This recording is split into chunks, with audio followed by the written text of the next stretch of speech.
আসসালামু আলাইকুম ওয়া রাহমাতুল্লাহি ওয়া বারাকাতুহু। নতুন একটি টিউটোরিয়ালে আপনাদের সকলকে ওয়েলকাম জানাচ্ছি। প্রচণ্ড শীতের ভিতরে আশা করি আপনারা সকলে ভালো আছেন। অনেকদিন গ্যাপের পরে আমি আজ আপনাদের সামনে হাজির হয়েছি।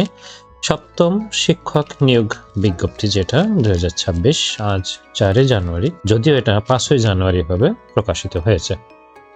সপ্তম গণবিজ্ঞপ্তিতে যে সমস্ত শিক্ষা প্রতিষ্ঠান, স্কুল, কলেজ, মাদ্রাসা, কারিগরি, ব্যবসায় ব্যবস্থাপনায় শূন্যপদ রয়েছে সেই সমস্ত শিক্ষা প্রতিষ্ঠানে শিক্ষক নিয়োগের নিমিত্তেই এই বিশেষ গণবিজ্ঞপ্তিটি প্রকাশ করা হয়েছে। এর আগে বিভিন্ন সময়ে মন্ত্রণালয়ের মাধ্যমে এবং এনটিআরসিএ বিভিন্ন শিক্ষা প্রতিষ্ঠান থেকে শূন্যপদের চাহিদা গ্রহণ করে। সপ্তম শিক্ষক নিয়োগ গণবিজ্ঞপ্তিতে শূন্যপদের সংখ্যা ভিত্তিক স্কুল ও কলেজে এখানে শূন্যপদের সংখ্যা রয়েছে 29,571টি। এছাড়া মাদ্রাসায় রয়েছে 36,804টি এবং কারিগরি ও ব্যবসা ব্যবস্থাপনা প্রতিষ্ঠানে রয়েছে 833টি। মোট 67,208টি মোট শূন্যপদ রয়েছে এবং সবগুলো শূন্যপদ এমপিও। তবে উল্লেখিত সংখ্যা কম বেশি হতে পারে। এটার কারণ হচ্ছে বিভিন্ন শিক্ষা প্রতিষ্ঠান তাদের প্যাটার্নের অতিরিক্ত শিক্ষক চাহিদা যদি ভুল করে দিয়ে থাকেন, সেক্ষেত্রে সেই পদগুলা মোট পদ থেকে কম হবে। সপ্তম শিক্ষক নিয়োগ গণবিজ্ঞপ্তিতে আবেদন শুরু হবে 10 জানুয়ারি 2026 এবং আবেদন শেষ হবে 17 জানুয়ারি 2026 দিবাগত রাত 12টা পর্যন্ত।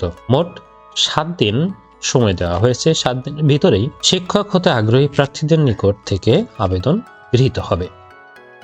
আবেদনকারীর বয়স ও শিক্ষক নিবন্ধন সনদের মেয়াদ 4 জুন 2025 খ্রিস্টাব্দ তারিখে সর্বোচ্চ 35 বছর হতে হবে এবং শিক্ষক নিবন্ধন সনদের মেয়াদ নিবন্ধন পরীক্ষার ফলাফল প্রকাশের তারিখ হতে 3 বছর পর্যন্ত বলবৎ থাকবে। যে সমস্ত শিক্ষকগণ ইতিমধ্যে যে কোনো একটা প্রতিষ্ঠানে কর্মরত রয়েছেন এবং বেতন ভাতা উত্তোলন করছেন এমপিও ইন্ডেক্সের মাধ্যমে, সেই কর্মরত এমপিও ইন্ডেক্সধারী শিক্ষকগণ সমপদে আবেদনের যোগ্য হবেন না। তবে স্কুল, কলেজ, মাদ্রাসা সহকারী শিক্ষক পদে যে সমস্ত শিক্ষকগণ কর্মরত রয়েছেন তারা চাইলে কলেজ পর্যায়ে আবেদন করতে পারবেন, অথবা কলেজ পর্যায়ে যদি কেউ সহকারী শিক্ষক হতে চান সেক্ষেত্রে তাদের নিবন্ধন সনদ এর মেয়াদ এবং তাদের বয়স থাকার সাপেক্ষে তারা এই গণবিজ্ঞপ্তিতে আবেদন করতে পারবে। শূন্যপদ এবং নিয়োগের অন্যান্য শর্তাবলী, পদভিত্তিক শূন্যপদের তালিকা, আবেদন ফরম, নিয়োগের অন্যান্য শর্তাবলী এবং তথ্য এগুলো এনটিআরসি ওয়েবসাইট এর মাধ্যমে পাওয়া যাবে। বিভিন্ন সূত্রে জানা গিয়েছে বিগত সময়গুলোতে আবেদনে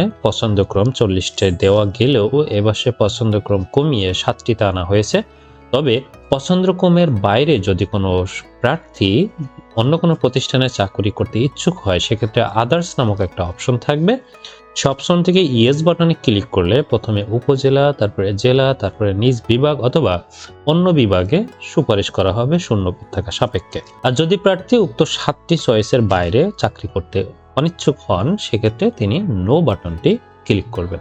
এ ব্যাপারে অন্যান্য শর্তাবলী আমরা আগামীকাল ইনশাআল্লাহ এনটিআরসি ওয়েবসাইটে যে বিজ্ঞপ্তি প্রকাশিত হবে সে বিজ্ঞপ্তির মাধ্যমে জানতে পারবো। আজ এ পর্যন্তই। সকলে ভালো থাকবেন, সুস্থ থাকবেন। আসসালামু আলাইকুম।